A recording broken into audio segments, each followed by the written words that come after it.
வணக்கம். செல்வகுமாரின் மாலை வானிலை ஆய்வறிக்கை. அதிகாரப்பூர்வ வானிலை அறிக்கைக்கு இந்திய வானிலை ஆராய்ச்சித்துறை அறிக்கையை பார்க்கவும். 2025 டிசம்பர் 11 வியாழக்கிழமை மாலை 6 மணி ஆய்வறிக்கை. தலைப்புச் செய்திகள். குளிர் சில காலமே, சில நாட்களே. வரக்கூடிய 16ஆம் தேதியிலிருந்து 3 நாள் அனைத்து மாவட்டங்களுக்கும் மழை இருக்கிறது. மீண்டும் குளிர் வந்து மீண்டும் வலுவான நிகழ்வு தமிழ்நாடு நெருங்கும். இலங்கை தென் தமிழ்நாடு கடந்து அரபிக்கடல் பயணிக்கும் நிகழ்வால் தமிழ்நாடு, புதுச்சேரி, காரைக்கால், கேரளா, மாஹே, ஏனாம், ஆந்திர பிரதேசம், கர்நாடகா உட்பட தமிழ்நாடு மற்றும் அதனை ஒட்டியுள்ள அண்டை மாநிலங்களுக்கும் இலங்கைக்கும் நிறைய மழை, நிரப்பும் மழை காத்திருக்கிறது. அடுத்தடுத்த 4 நிகழ்வுகள். டிசம்பர் இறுதியில் 1, ஜனவரி 15க்குள் 2, ஜனவரி 15க்கு பிறகு 25க்குள் 1 என்று ஜனவரியில் 3 நிகழ்வு, டிசம்பர் இறுதியில் ஒரு வலுவான நிகழ்வு என்று 4 நிகழ்வுகள் இருக்கிறது. 4ல் 2 வலுவானது, 2 மிதமானது, 1 லேசானது, சாதாரணமானது. உறுதி உறுதி உறுதி. ஏன் இப்பொழுது குளிர்? ஏன் இந்த நடுக்கும் குளிர்? நிகழ்வு எங்கே மழை தருகிறது என்பதையும் பார்ப்போம். அடுத்ததாக மழை பொழிவை பார்ப்போம். இப்பொழுது 3 காற்று சுழற்சிகள் நீடித்து நிற்கிறது. வங்கக்கடலின் அந்தமானோட தெற்கு பகுதி தொடங்கி இலங்கையோட தெற்கு பகுதி வரைக்கும். ஆக இந்த காற்று சுழற்சிகள் ஒன்று இப்ப இருப்பது ஏற்கனவே மலேசியா கடந்து வந்தது.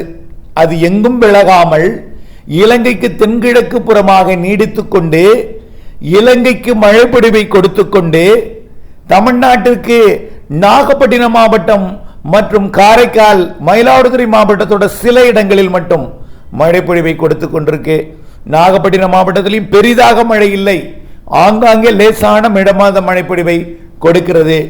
ஒதுக்குதலுடன் கடும் குளிர் அங்கும் நிலவுகிறது. ராமேஸ்வரத்திற்கும் கோடியக்கரை முனைக்கும் வாய்ப்பு தொடர்ந்து இருந்து கொண்டே இருக்கும். இந்த மழை வாய்ப்பு 15ஆம் தேதி வரை இந்த வாய்ப்பு இருக்கும். அதே இடத்துல இலங்கைக்கும் 15ஆம் தேதி வரை இருக்கும். அதே போல டெல்டா மாவட்டங்களில் கிழக்கு பகுதி மட்டும், நாகப்பட்டினம் மாவட்டத்தோட கிழக்கு பகுதி மற்றும் அதனை ஒட்டியுள்ள திருவாரூர் மாவட்டம், திருத்துறைப்பூண்டியை ஒட்டியுள்ள நாகப்பட்டினம் மாவட்டத்தை ஒட்டியுள்ள திருவாரூர் மாவட்ட பகுதிக்கும் மழை இருக்கும். ஆனால் நாள் முழுவதும் பெய்யக்கூடிய பாதிக்கும் மழை அல்ல, அச்சுறுத்தும் குளிருடன் கூடிய மழை தொடர்ந்து கொண்டுதான் இருக்கிறது. அவ்வப்பொழுது ராமநாதபுரம் மாவட்டத்திற்கும் புதுக்கோட்டை கடலோரத்துக்கும் எட்டும் 15ஆம் தேதி வரை இருக்கும். இன்றைக்கும் இருந்தது, நாளைக்கும் இருக்கும்.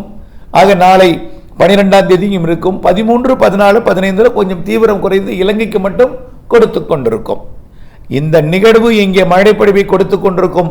அதே வேளையில் சார், ஏன் சார் மழைப்பொழிவு அங்க மட்டும் கொடுக்குது, எங்களுக்கெல்லாம் குளிராக இருக்கிறதுன்னா, நிகழ்வு வங்கக்கடலில் இருக்கிறது. மேலும் ஒரு நிகழ்வு சுமத்ரா தீவு அருகே அப்படியே மலேசியா கடந்து வந்து நீடித்து கொண்டிருக்கிறது. இப்போ கடலுக்குள்ளே நீராவி காற்றை கொண்டு வந்து ஏற்றவில்லை, கிழக்கு காற்று ஏறவில்லை என்று நான் ஏற்கனவே சொன்னேன்.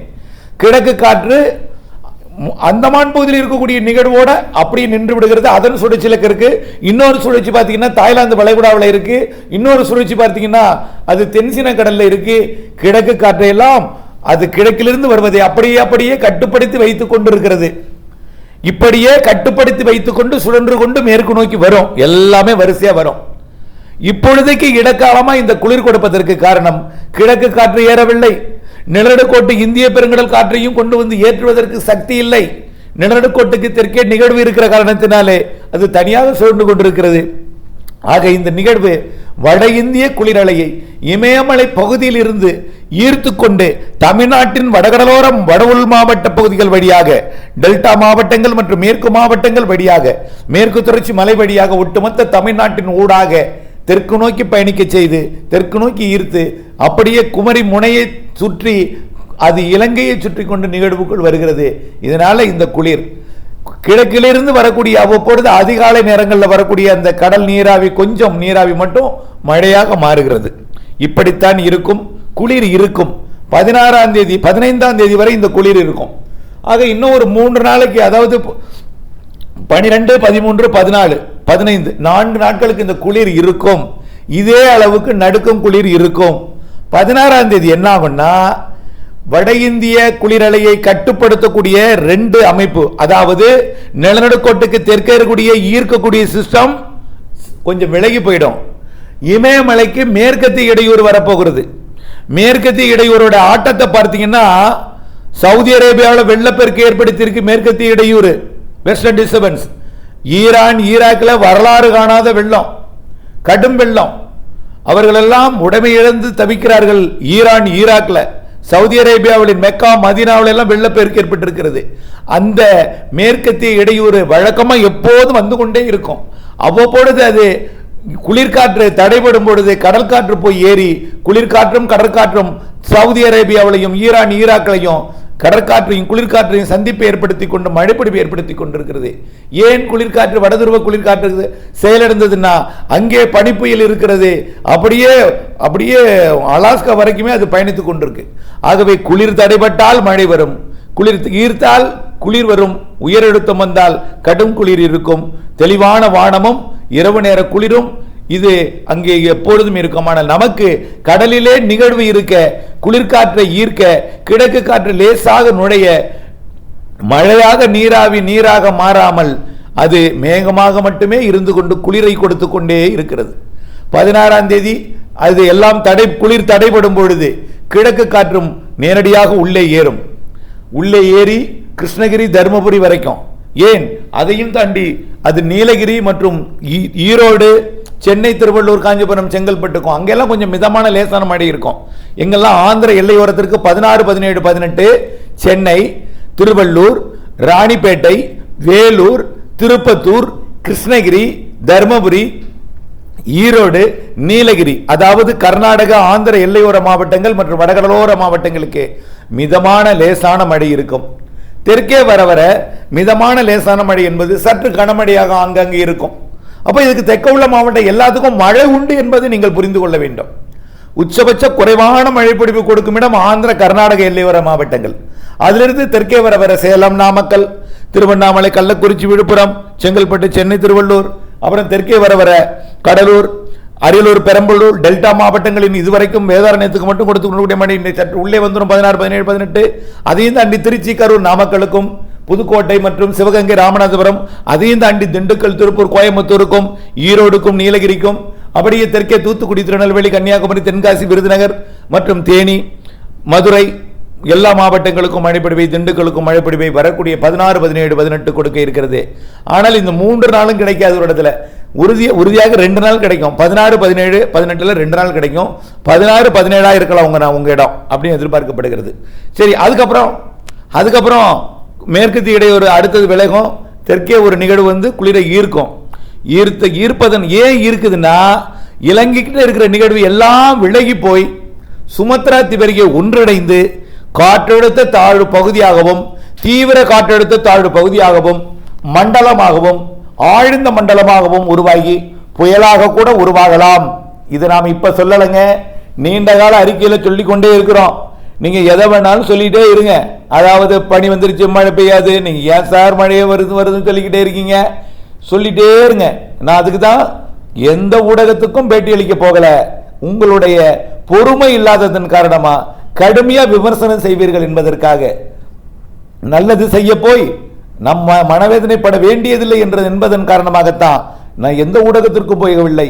ஆகையின் காரணமா ஒரு நாள் நடக்கும் பொழுது உண்மை புரியும். அப்பொழுது நடந்ததை அப்பொழுது பாராட்ட மாட்டீர்கள், திட்டியதை வாபஸ் வாங்க மாட்டீர்கள், மனம் உறுத்தும். ஆகவே பல்வேறு பக்க விளைவுகள், மழை முடிந்து விட்டது என்று ஒரு பக்கம் ஒரு செய்தி, மழை பெய்யாது என்று ஒரு பக்கம் ஒரு செய்தி, பல்வேறு இடங்களிலிருந்து வரக்கூடிய செய்திகள் உங்களுக்கு பக்க விளைவுகளை ஏற்படுத்தி உங்களை மனவேதனைப்படுத்தி கொண்டிருக்கிறது. இப்பொழுது புரியாது, பொறுத்திருந்து வாருங்கள். நாம சொன்ன ஜனவரி 24 வரை மழை இருக்கிறது, இதுல டிசம்பர் மாத இறுதி நிகழ்வு வலுவானது, இலங்கைக்கு கடக்கும்னு ஏற்கனவே சொல்லி படம் போட்டு அம்புக்குறி போட்டு காமிச்சிருக்கோம். தென் மாவட்டங்கள் ஊடாக மேற்கு தொடர்ச்சி மலை போகும். எப்படியோ தமிழ்நாட்டை விட்டு வெளியே எங்கேயும் போகாது, அரபிக்கடலுக்கு கடந்து போகக்கூடிய நிகழ்வு, நேரடியாக தமிழ்நாட்டின் ஊடாக அரபிக்கடலுக்கு போகக்கூடிய நிகழ்வு. அடுத்த நிகழ்வும் அப்படித்தான். அடுத்த நிகழ்வு தென் மாவட்டங்கள் ஊடாக, அதற்கு அடுத்த நிகழ்வு குமரிக்கடல் வழியாக. இப்படி அடுத்தடுத்த நிகழ்வு இருக்குன்னு ஏற்கனவே சொல்லி இருக்கிறோம். டிசம்பர் இறுதி நிகழ்வு வலிமையான நிகழ்வு, நிறைய மழை தரும் நிகழ்வு. குறைந்தபட்சம் ஆழ்ந்த காற்றழுத்த தாழ்வு மண்டலமாக இருக்கும். குறைந்தபட்சம் அதற்கு மேலும் தீவிரமடைந்தாலும் அது மழை தரும் ஒரு புயலாக இருக்கும் என்பதை நீங்கள் உங்களுக்கு தெரியப்படுத்த விரும்புகிறேன்.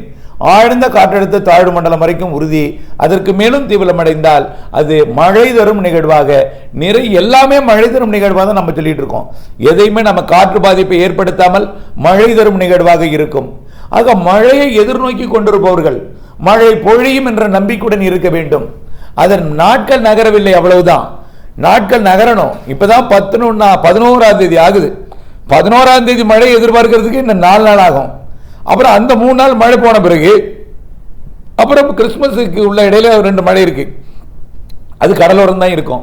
அது கிறிஸ்துமஸை கடத்தணுமே, அது இதுக்கே இன்னும் 15 நாள் இருக்கே. அந்த வலுவான நிகழ்வை நாம அதை ஊடகங்கள் வாயிலாக நீங்கள் அறிந்து கொள்வதற்கும், மாதிரிகள், உலக மாதிரிகள், எல்லா உலக மாதிரிகள் நீங்கள்லாம் கையில் வச்சிருக்கக்கூடிய ஆப் வழியாக நீங்கள் பார்ப்பதற்கு இன்னும் நாட்கள் பிடிக்கும்.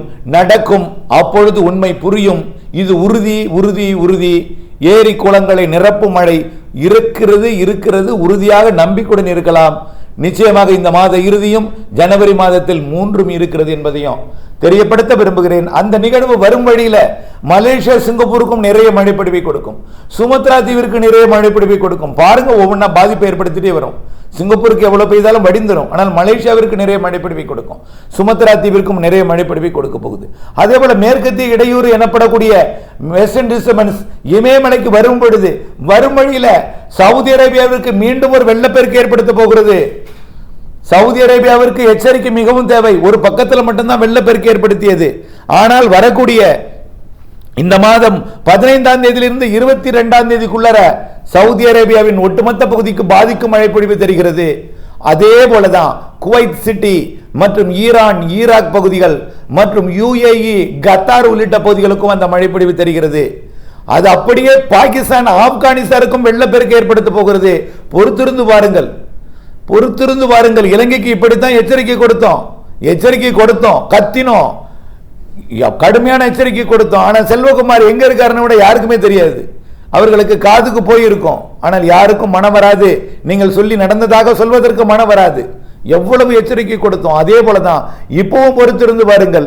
சவுதி அரேபியாவிற்கு மீண்டும் வெள்ளப்பெருக்கு ஏற்படுத்த போகிறது.